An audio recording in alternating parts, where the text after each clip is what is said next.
I'm feeling pretty good, a little nervous, but most of the music is in a really, really good shape. And I think that with the rehearsal time we have left, everything that is left to come together will come together, or at least I hope.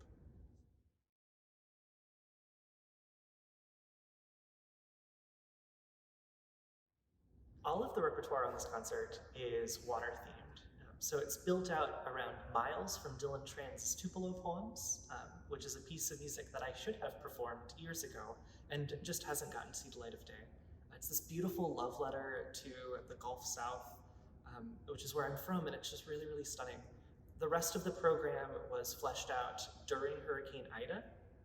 I'm from Houma, which is where Ida stalled for a bit, so that night, my thoughts turned to William Billings's Lamentation over Boston, where he um, lamented over his hometown being ravaged, to Morris Smiley's Stand in That River, which bookends the program, first as an introit, as a prelude, and then as an audience participation at the end.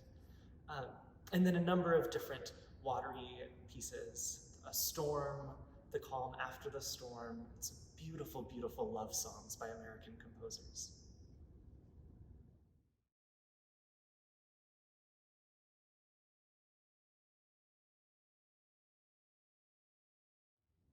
I feel like my answer to the COVID question is a little bit different than many of my colleagues. So I actually started my master's program in the 2019-2020 school year when everything kind of fell apart. And I took a couple classes summer of 2020, and I realized that there was just no way that I could force myself to care about music to the degree that I had to be a grad student.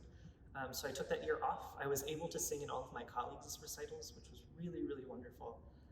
But then when I came back this year, I usually we have to wait maybe a year and a half before we get to give our master's recital. And for me, it's a little over 2.5 years from starting at LSU to finally being able to stand in front of chamber singers to sculpt my own program. Um, it's been a long time coming, and it's really, really nice to finally be able to stand in front of those wonderful, wonderful singers.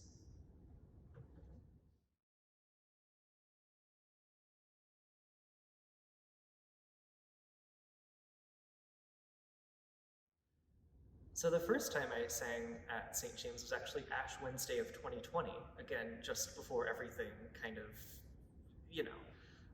And that was before the renovation, that was before the new organ, that was before everything, and it was a fine space to sing.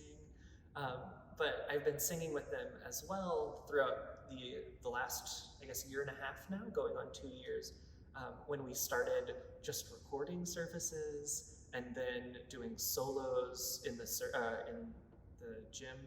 And now to be in this, I mean, you can hear in my answer, wonderfully reverberant space with a brand new organ. Um, it's just really, really stunning. The organ is actually going to be played by our director of music, my boss, Shannon Gallier, agreed to sing and play for my recital. And it's really, really cool to have him, as well as some of our staff singers here, um, believe in what I am doing enough to take part in this capstone recital for me. It's really, really special. And it just sounds so good.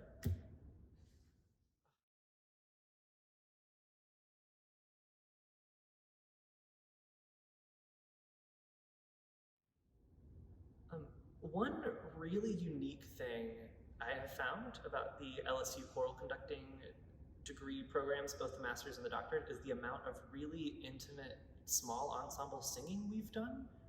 During our choral lit classes, there are often at most 10 of us in the room singing a very wide range of choral literature, from the earliest to the newest, as well as in our conducting classes.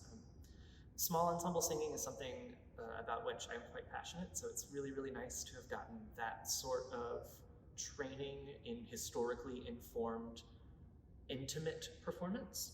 Um, One other thing that I am very grateful for in this degree program is having opened myself up to knowing that I'm actually really interested in conducting musical theater performances and in conducting operas. I'm also currently working on Purcell's Dido and Aeneas. I'm conducting that the day and 3 days before my recital. So if you can't come to the recital, come to that at the French House.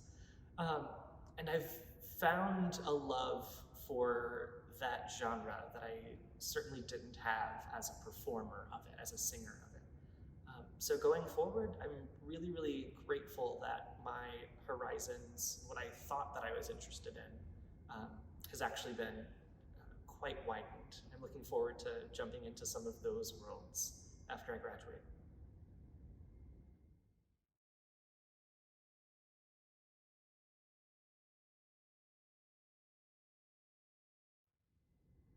So, in a weird roundabout way that I didn't really connect with until this year, all of my mentors growing up, my high school choir and voice teacher, many of the wonderful high school honor choir clinicians that I had, and the woman who mentored me throughout my undergrad program, Meg Fraser, all of them were students of Ken Fulton.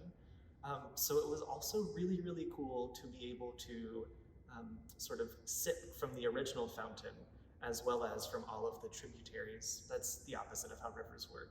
For somebody who made a river program, they should have known that better. Um, but to be able to go to Ken Fulton as well as all of the people like Lisa Benner and like Meg Fraser very specifically who mentored me over the years, give me wonderful opportunities, has been really wonderful. As well as my like oldest collaborator ever, my dad, and most recently little brother, who is at least 8 times the musician that I was at that age, and when he is this age will also dwarf me, I'm sure. Um, I got to collaborate with my little brother on David Walters's recital program last semester because he went to Nichols and was displaced by the hurricane. Luckily for us, got to sing with us. Um, and it was really wonderful to have him still mentoring me sort of in like a reverse osmosis way, and then to have our dad, our original mentor, also in the audience was quite nice, quite special.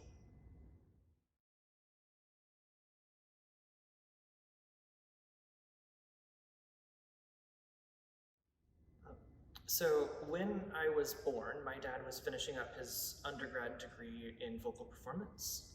So I literally grew up around choir, around singing. He was the church choir director at our church. I volunteered him to be the youth choir director at our other church, and then ended up in that group as well. Um, so it's just sort of always been around. Um, I do remember my junior year of high school. It was in the All-State Men's Choir here in Louisiana. Actually, here in Baton Rouge. That was the last time I was in Baton Rouge. Sandra Snow was the clinician.